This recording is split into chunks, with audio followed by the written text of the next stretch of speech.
దైవజనులు మనకు దేవుని వాక్యం అందిస్తారు.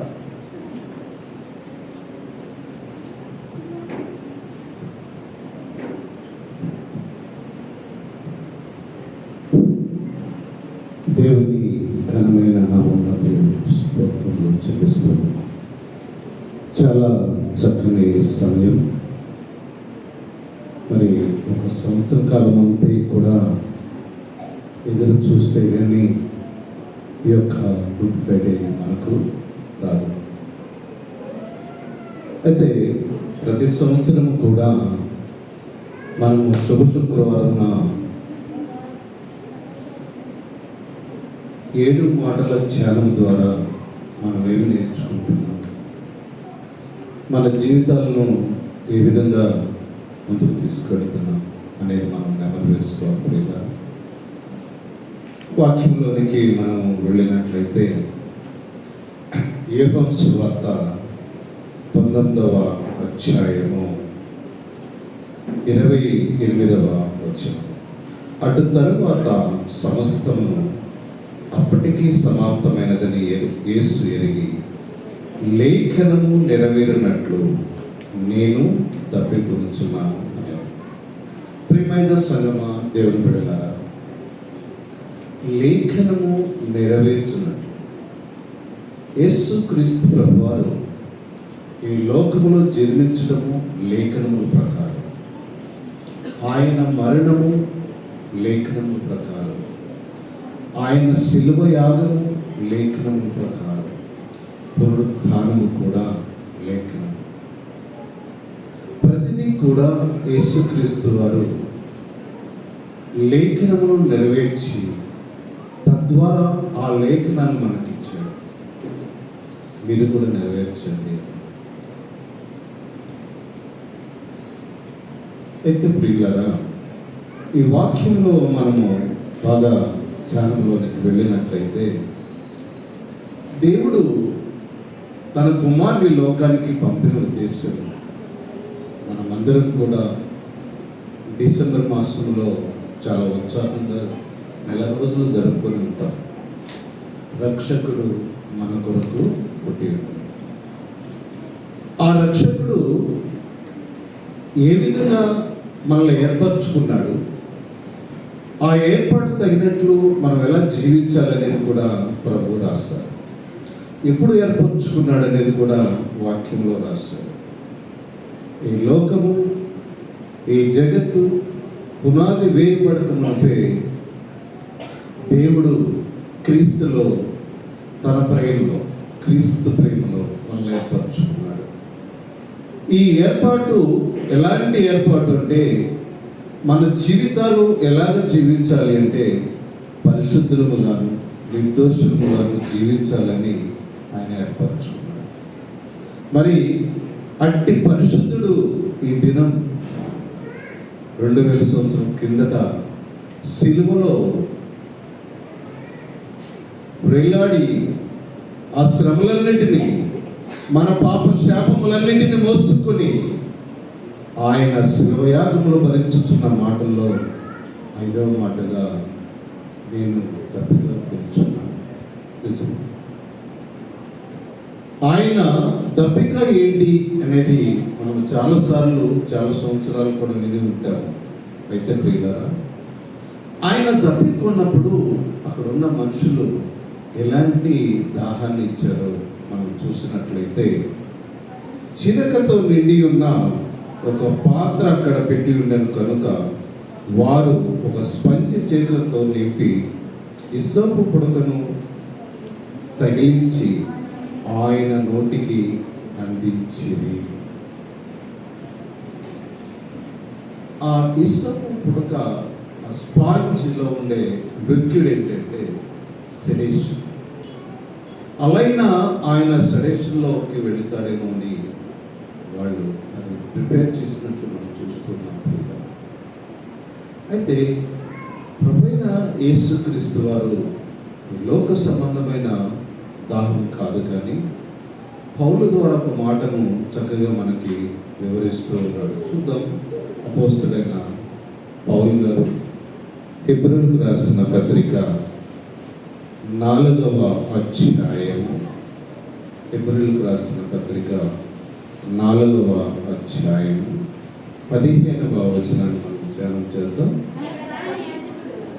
కనుక మనము కనికరింపబడి సమయోచితమైన సహాయం కొరకు కృప పొందినట్లు ధైర్యముతో కృపాసనం వద్దకు చేరుదాం. ప్రియులారా, ఆ యొక్క ధైర్యము లేక ఆ గొప్ప బలము అవన్నీ కూడా మనకి ఎలా వస్తుందంటే, పైన చూసినట్లయితే 15వ వచనం నుండి, మన ప్రధాన యాజకుడు మన బలహీనతల యందు మనతో సహానుభవం లేనివాడు కాదు, కానీ సమస్త విషయములోనూ మన వలె శోధింపబడినను ఆయన పాపము లేనివాడుగా ఉండే. ఆయన పాపము లేనివాడుగా ఉన్నాడు. ప్రియుగా, మనం పాపము కలిగిన వారంగా ఉన్నాం. ఈ కలిగిన పాపాన్ని సమస్తాన్ని కూడా ఆయన మోసుకుని వెళ్ళిపోతూ ఉన్నాడు. మన పాప భారాన్ని, శాప భారాన్ని ఆయన మోసుకొని పోతూ ఉన్నాడు. ఆయన పాపం లేనివాడు, ఈయన యందు ఏ దోషము కనబడట్లేదు అని వారి సాక్ష్యం చెప్తారు. అయితే దేవుడు నిన్ను నన్ను ఒక ఉద్దేశం చొప్పున ఈ లోకంలో ఏర్పరచుకున్నాడు. ఆ ఉద్దేశము నెరవేర్చుటని కొరకు ఆ శిలువ యాగములో ఆయన బలియాగం చెంది ఉన్నాడు. ఆ బలియాగం ద్వారా నీవు నేను తన కార్చిన రక్తములో మన పాపములు అనుదినము అననిచ్చాడు కడుక్కొని పరిశుద్ధులుగా జీవించాలని ప్రభు యొక్క ఉద్దేశం. అయితే ప్రియులారా, దేవుడు తన కుమారుని పట్ల ఈ కార్యమంతా కూడా జరిగిస్తూ ఉన్నాడు. ఇందాక 4వ మాటలో మొదటి నుండి కూడా తండ్రి తండ్రి అంటూ, చివరి మాటలో కూడా తండ్రి అంటూ ఉన్నాడు. మధ్యలో నా దేవా నా దేవా. ఎందుకు ప్రభు ఆ సమయంలో విడిచిపెట్టాడు?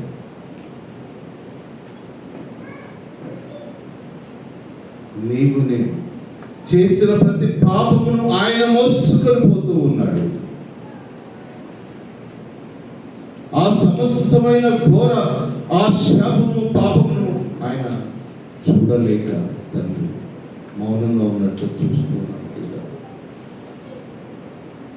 అంత బాధ నుండి తను అనుభవించి బాధను శారీరకముగా తన ఒంటిలో ఉన్న యొక్క రక్తమంతా కూడా పోతూ ఉంది, దాహము కొని ఉన్నాడు. అయితే ఈ లేఖనమును నెరవేర్చినట్లు అనే మాటను రాస్తూ ఉన్నాడు. ఒకసారి కీర్తన గ్రంథం మనం ధ్యానం చేద్దాం. కీర్తన గ్రంథం 69వ అధ్యాయము 21వ వచనం దయచేసి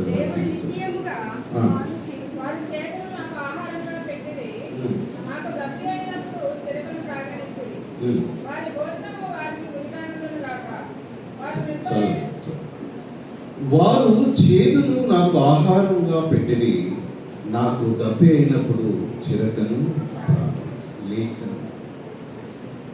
ప్రతిదీ కూడా యేసు ప్రభువారు ఈ లోకములో పుట్టిన మొదలుకొని ఆయన రాబోయే కాలముతో సహా, గ్రామంతో సహా, స్థలముతో సహా లేఖనములు రాయబడ్డాయి. కీర్తనకారుడు ఇక్కడ లేఖనాన్ని రాస్తూ ఉన్నారు. నాకు దప్పి అయినప్పుడు చిరకను త్రాగనిచ్చి. అక్కడ యేసు ప్రభువారు ఆ లేఖనాన్ని నెరవేరుస్తున్నట్లు మనం చూస్తూ ఉన్నాం. పిల్లలు, ఆయన సాక్షాత్తు దేవుని కుమారుడై ఉండి కూడా పౌలు ద్వారా ఫిలిప్పీయులకు రాసిన పత్రికలు చక్కగా చూపిస్తూ ఉన్నాడు. 2వ అధ్యాయంలో మనం ఒకసారి ధ్యానం చేద్దాం. పిల్లల అపోస్తలుడైన పౌలు ఫిలిప్పీయులకు రాసిన పత్రిక 2వ అధ్యాయం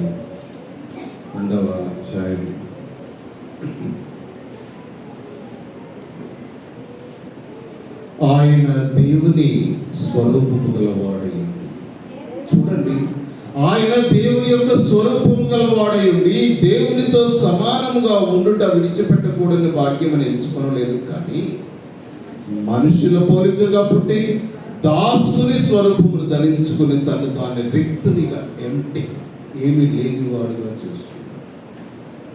అందును బట్టే తన అన్ని కూడా ఓర్చుకోవడానికి దేవుడు కృపనిచ్చాడు.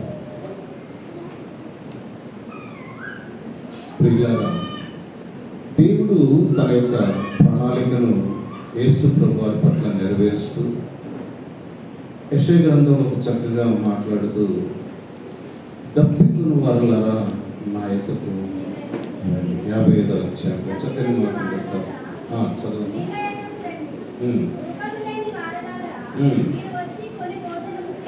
చాలు. దేవుని యొక్క ప్రతి వాక్యము కూడా, లేఖనము కూడా యేసుక్రీస్తు ప్రభువారు నెరవేర్చారు. దప్పికొనిన వారులారా నీళ్ళ యొద్దకు రూకలు లేని వారులారా మీరు వచ్చి కొని భోజనము చేయండి. రండి, రూకలు లేకపోయినను ఏమి ఇయ్యకే ద్రాక్షారసను పాలను కొనడి, ఆహారం దాని కొరకు ఎలా రూకలు ఇచ్చేదరు అంటూ ఉన్నాడు. ప్రియులారా, మనం కాని దాని కొరకు ఇచ్చిస్తూ ఉన్నాం. అదే ప్రభు మరలా మనకి ఒకసారి జ్ఞాపకం చేస్తూ ఉన్నాడు. కానాను విందులో ద్రాక్షారసం అయినప్పుడు చక్కని నీళ్లతో ద్రాక్షారసం ఇచ్చి తృప్తిపరిచినట్టు చూస్తూ ఉన్నాం. సమరయ స్త్రీ విషయంలో కూడా ఆ జీవ జలాన్ని ఇచ్చి నేనిచ్చే దాహము ఇక ఎన్నటికీ దప్పిక. అదే దేవుడు తన యొక్క ప్రణాళిక చొప్పున లేఖనాలన్నింటినీ కూడా నెరవేర్చి శిలవయాగము ద్వారా నీవు నేను ఏకమవ్వాలని ఆయనలో ఏకమై తండ్రితో ఆ యొక్క పరలోకములో తండ్రి కుమార పరిశుద్ధాత్మతో పాటు మనము కూడా ఉండాలని ప్రభువారు యోహాను సువార్త 17వ అధ్యాయంలో చక్కగా ప్రార్థన చేశారు. తండ్రి నీవును నేను ఏకమైండులాగున వారును ఏకమైండు. వారికి వాక్యం ఇచ్చి ఉన్నాను అంటూ ఉన్నాడు. ఆ వాక్యం ప్రకారం వాళ్ళు నడుచుకుంటారు. ఎంతమంది ఈ దినాల్లో దేవుని యొక్క వాక్య ప్రకారం మనం జీవిస్తున్నాం? ఒకసారి మనం పరిశీలించుకుంటాం. ఎందుకంటే పిల్లల ప్రతి సంవత్సరం మహాశుభ శుక్రవారం వస్తుంది, ఈస్టర్ వస్తుంది, దానికి ముందు 40 days శ్రమ ధ్యానాలు వస్తూనే ఉంటాయి. అయితే మన జీవితాల్లో మన ధ్యానము దేవునితో అనుసంధానము వాక్యముతో జోడించి మన జీవితాల ముందుకి ఎంతమంది మనం తీసుకెళ్తున్నామని మనం ఒకసారి నెమరు వేసుకున్నట్లయితే ప్రియులారా, ఆ నెమరు వేర్పులో మనము ఉండలేమేమో అనుకుంటూ ఉన్నాం. ఎందుకంటే ప్రతిసారి కూడా తప్పిపోతూనే ఉంటాం. ప్రతిసారి కూడా మాటల వలనను, ఆలోచన వలనను, ఇంకా వేరే కారణాల వల్ల మనం తప్పిపోతూనే ఉంటాం. అందుకనే మనకి ప్రభువారు ఈ వాక్యాన్ని మనకి ఇచ్చారు. అనుదినం 119వ దావీదు కీర్తనలో ఏమని సెలవిస్తూ ఉన్నాడు? యవనస్తులు దేని చేత తమ నడతలను సరి చేసుకుందురు, నీ వాక్యమును బట్టి ఏకమా.